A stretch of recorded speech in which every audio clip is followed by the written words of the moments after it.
دیکھیں رب عز و جل نے ہم مصیبتیں آنے کا سبب واضح طور پہ بیان کر دیں کہ مصیبتیں کیوں آتی ہیں.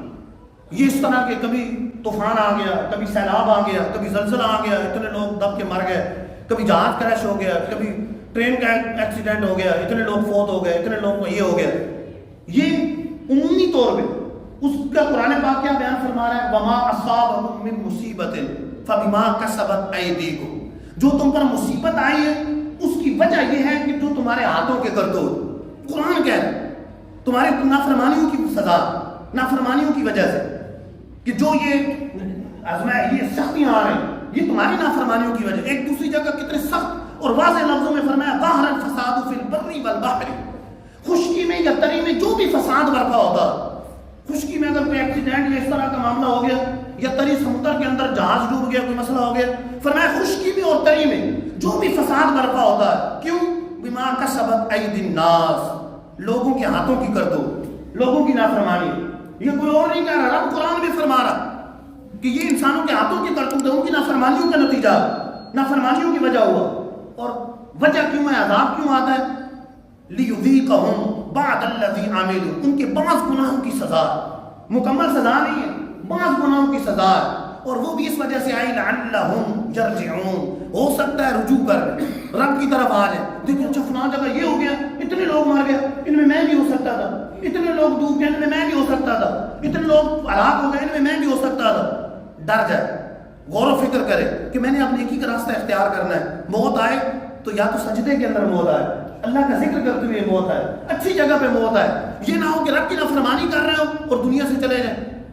ادھر پتہ چلا کہ گاڑی میں بیٹھی ہوئی ہیں اور کانوں میں ہینڈ فری لگا کے گانے سنے جا رہے ہیں, ایکسیڈنٹ ہوا, اس جگہ موت آ گئی تو کیا بنے گا.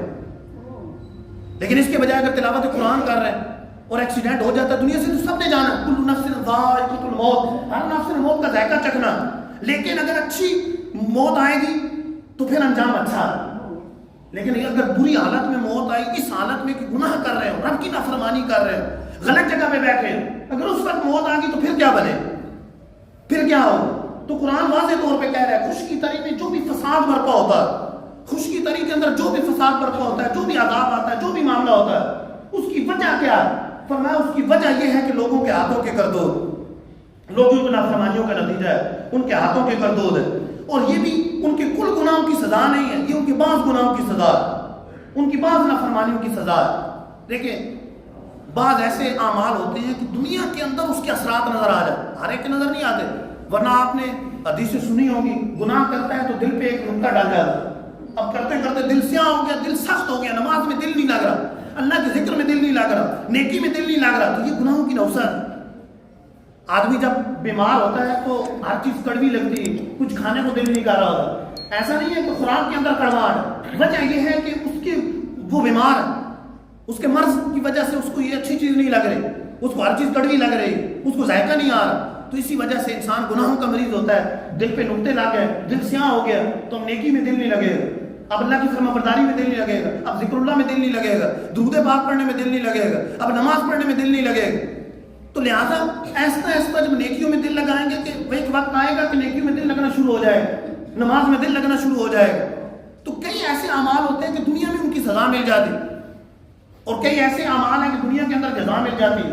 جس طرح قطع رحمی کرنے سے رزق منقطع کر دیا جاتا ہے, اور والدین کے لیے دعا کرنے سے رزق بڑھتا رہتا ہے, رزق اور عمر میں برکت عطا کر دی جاتی ہے. کہ آدمی والدین کے لیے دعا کرتا ہے اسے برکت ملتی ہے. بھائی یوسف بستامی رحمۃ اللہ تعالی علیہ کا واقعہ سنا ہوگا, والدہ نے پانی مانگا, سخت سردیوں کی رات, سخت سردیوں کی رات, آپ پانی بھر کے دور سے لائے, والدہ کی آنکھ لگے.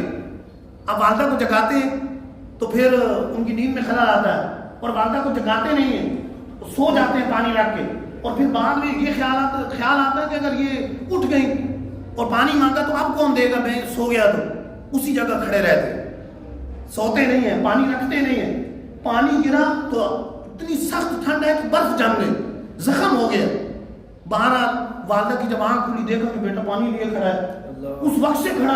اچھا, تو والدہ کے دل سے دعا لی, اور پھر رب نے وہ مقام عطا فرمایا کہ سلطان العارفین کے منصب پر فائز ہو, اپنے وقت کے اولیاء کی سردار بن گئے, سلطان العارفین بن گئے. بھائی یزید بستامی رحمۃ اللہ علیہ, وجہ اس نیکی کا نتیجہ ہے کہ نیکی رب کو پسند آ گئی. بشر عافی رحمۃ اللہ علیہ وہ بسم اللہ شریف لکھی ہوئی کاغذ وہ اس کا ادب و احترام کیا تو رب تعالیٰ کے حکم سے شراب خانے سے اٹھایا گیا اور پھر نیکی کے راستے پہ ایسے آئے کہ آسمانی ولایت کے درشدہ ستارے بن کر چمک اٹھے.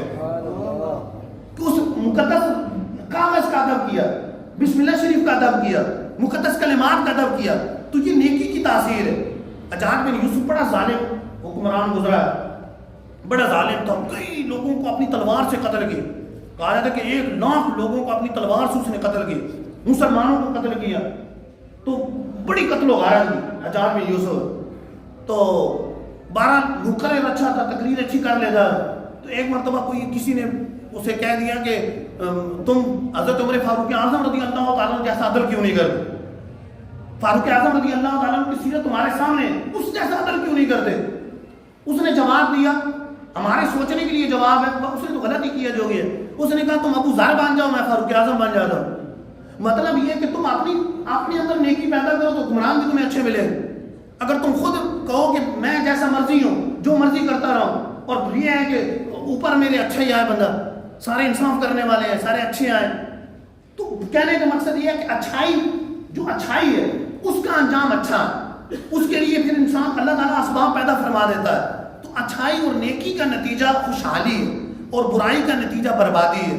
قرآن پاک میں واضح طور پر رب نے فرما دیا فَمَن يَعْمَلْ مِثْقَالَ ذَرَّةٍ خَيْرًا يَرَهُ وَمَن يَعْمَلْ مِثْقَالَ ذَرَّةٍ شَرًّا يَرَهُ. جو ذرا برابر نیکی کرے گا اس کو بھی دیکھ لے, اس کا انجام بھی دیکھ لے گا, اور ذرا برابر گناہ کرے گا اس کا انجام بھی دیکھ لے, اس کا نتیجہ بھی دیکھ لے گا, اس کا انجام بھی دیکھ لے, اس کا انجام بھی دیکھ لے. 100 پردوں میں چھپ کر بھی نیکی کرے گا تو دنیا میں اس پر ایسے اثرات مرتب ہوں گے کہ لوگوں کے دلوں میں اس کی محبت ڈال دی جائے, لوگوں کے دلوں میں اس کی محبت ہوگی.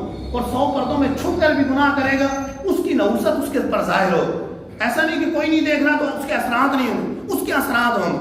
تو ہمیں نیکی کا راستہ اختیار کرنا ہے, اچھائی کا راستہ اختیار کرنا ہے. اگر دنیا و آخرت کی بھلائیاں چاہتے ہیں, نمازوں کا راستہ اختیار کرنا ہے, رب کی فرما برداری کا راستہ اختیار کرنا ہے, گناہوں سے اپنے آپ کو بچانا ہے. یہی قرآن و حدیث کا فیصلہ ہے, یہی قرآن پاک کی کئی آیات میں نے آپ کے سامنے تلاوت کی, یہی ہمیں بیان فرما رہی ہے. اللہ تعالیٰ سے دعا ہے جو سنا اس پر عمل کرنے کی توفیق عطا فرمائے.